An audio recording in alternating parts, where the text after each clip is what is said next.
Panorama group, जो सोचता है वो करता है। आपके अपने सपनों का आशियाना। चुनाव में हार के बाद आरजेडी में सर्जरी, तेजस्वी की है बड़ी तैयारी। नमस्कार, आप देख रहे हैं सिटी पोस्ट लाइव। मैं हूं सृष्टि राज। आरजेडी की चुनावी हार के बाद पार्टी में उथल पुथल तेज हो गई है।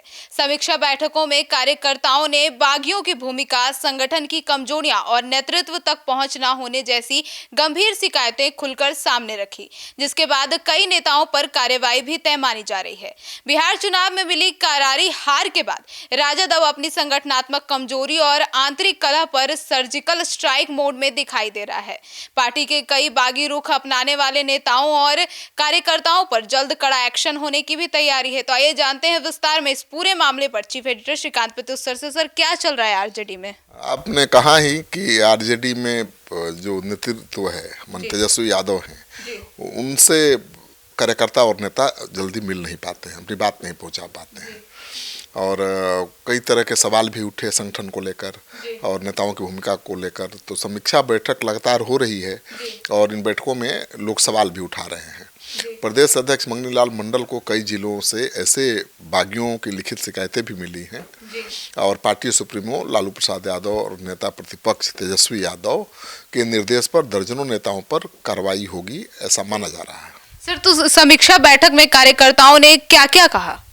देखिए, मंगलवार को समीक्षा बैठक हुई थी और बैठक के अंतिम दिन पटना प्रमंडल के जिला अध्यक्षों और प्रधान महासचिवों, पूर्व विधायकों, पूर्व सांसदों और प्रमुख पदाधिकारियों ने जमकर अपनी बातें रखी।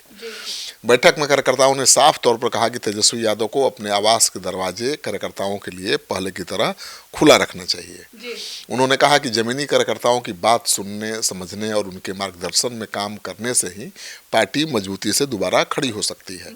तो मैं तो कह ही रहा था कि तेजस्वी यादव को लालू जी वाला तरीका अपनाना पड़ेगा, अपने घर के दरवाजे खोल कर रखना पड़ेगा, सबसे मिलना पड़ेगा, सबको सुनना पड़ेगा, तभी वो रूट कॉज तक पहुंच पाएंगे। अब वो मिलते ही नहीं हैं। नेताओं को भी, विधायकों को मिलने में मुश्किल होती है, तो आम कार्यकर्ता कैसे मिलेगा? और जब तक लोगों से नहीं मिलेगा, सही फीडबैक कैसे आप तक पहुंचेगा? तो उन्होंने जो अपने आप को एक चारदीवारी में कैद करके रखा है, उससे बाहर निकलना पड़ेगा और यही सवाल उठा बैठक में। सर, तो गरीबों, अति पिछड़ा और अल्पसंख्यक वर्ग का भी जो मुद्दा उठा था, बिल्कुल नेताओं का कहना था कि तेजस्वी यादव की A to Z सामाजिक समावेशन की जो परिकल्पना है, जमीन पर नहीं उतर पाई। मैंने A to Z की पार्टी बनाने का ऐलान तो कर दिया, लेकिन उसको जमीन पर नहीं उतार पाए। आरोप लगाया गया कि 90% गरीब, अति पिछड़ा और अल्पसंख्यक वर्ग के मुद्दों को लेकर पार्टी फील्ड में सक्रिय नहीं रही। विपक्ष के रूप में आरजेडी को इन वर्गों के दुख सुख में सबसे आगे होना चाहिए था। तो कई तरह के सवाल उठे और A to Z कहने से थोड़े A to Z की पार्टी आरजेडी बन जाएगी। वो तो दिखना चाहिए ना, टिकट बंटवारे में दिखना चाहिए, संगठन में दिखना चाहिए, वो तो दिखा नहीं। हाँ, उनका फोकस अति पिछड़ा वोट बैंक में संधमारी करने पर था। लोकसभा में कामयाबी भी मिली थी, लेकिन ये तो विधानसभा और लोकसभा चुनाव में बड़ा फर्क होता है। लोकसभा चुनाव होता है केंद्र में सरकार बनाने के लिए, तो उस समय लोगों के मुद्दे बदल जाते हैं। विधानसभा चुनाव होता है राज्य में सरकार बनाने के लिए, तो लोगों की सोच बदल जाती है। अब जो जंगल राज का नैरेटिव था, उसे एनडीए ने इतना मजबूत कर दिया और एनडीए से ज़्यादा तो आरजेडी के लोगों ने मजबूत कर दिया ज़्यादा, जिसकी वजह से खेल बिगड़ गया। सर, तो पटना में संगठन को मजबूत करने पर भी बातचीत हुई है। हाँ, पटना महानगर संगठन की कमजोरियों पर भी खुलकर बहस हुई और नेताओं ने कहा कि राजधानी में संगठन को मजबूत करने का गंभीर प्रयास होना चाहिए। अभी तक नहीं हुआ है और उसी के कारण चुनाव में ये हार हुई है। जातीय हिंसा, आक्रामक गीतों को भी हार का एक बड़ा कारण बताया गया। जैसा कि मैंने कहा, रील्स बना रहे थे, गाने बना रहे थे ऐसे ऐसे, जिसको सुनकर लोग देखकर डर गए। कुछ नेताओं ने ये भी सवाल उठाया कि बाहर से आए और हरियाणा से जुड़े लोग पार्टी में लगातार पावरफुल होते जा रहे हैं। मतलब संजय यादव की तरफ उनका इशारा था। उनका प्रभाव स्थानीय कार्यकर्ताओं के मनोबल को प्रभावित कर रहा है।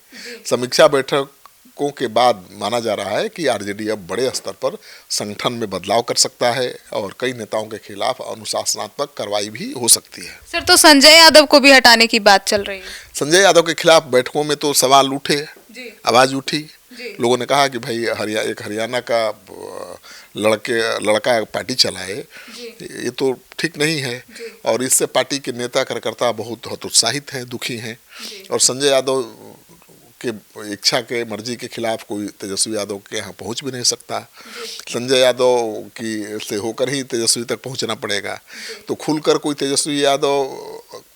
संजय यादव का विरोध कर नहीं पा रहा था।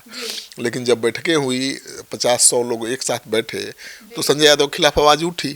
लेकिन देखिए, मेरे पास जो खबर है कि संजय यादव की जो भूमिका थी वही बनी रहेगी, उनके खिलाफ कोई कार्रवाई नहीं होने जा रही है।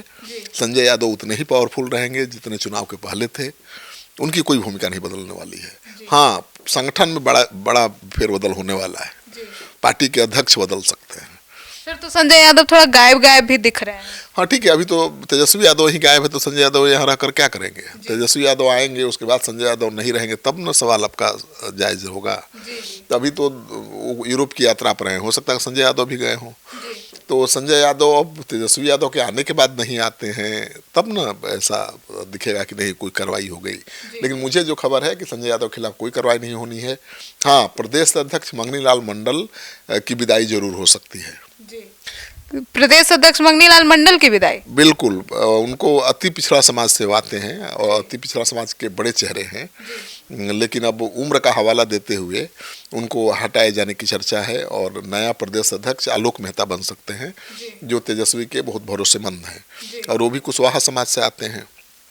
तो तेजस्वी यादव की कोशिश यही थी कि अति पिछड़ा समाज में अपनी पकड़ मजबूत की जाए और इसी बात को ध्यान में रखते हुए अति पिछड़ा समाज के नेता मंगनी लाल मंडल को अध्यक्ष बनाया गया था। लेकिन अति पिछड़ा का साथ मिला नहीं, तो एक तो जो मकसद था वो पूरा नहीं हुआ और उनकी उम्र भी ज़्यादा हो चुकी है। हालांकि उम्र कभी आड़े नहीं आई, उम्र ज़्यादा होने के बावजूद भी वो तेजस्वी यादव से कम सक्रिय नहीं थे चुनाव में। बहुत मेहनत किया उस आदमी ने। तो मंगनी लाल मंडल को हटाएंगे तो मुझे लगता है कि नाराजगी भी बढ़ सकती है। लेकिन अब सूत्र बता रहे हैं कि मंगल लाल मंडल की जगह अब आलोक मेहता ले सकते हैं। आलोक मेहता कुशवाहा समाज से आते हैं और लालू जी तेजस्वी यादव के बहुत भरोसेमंद हैं।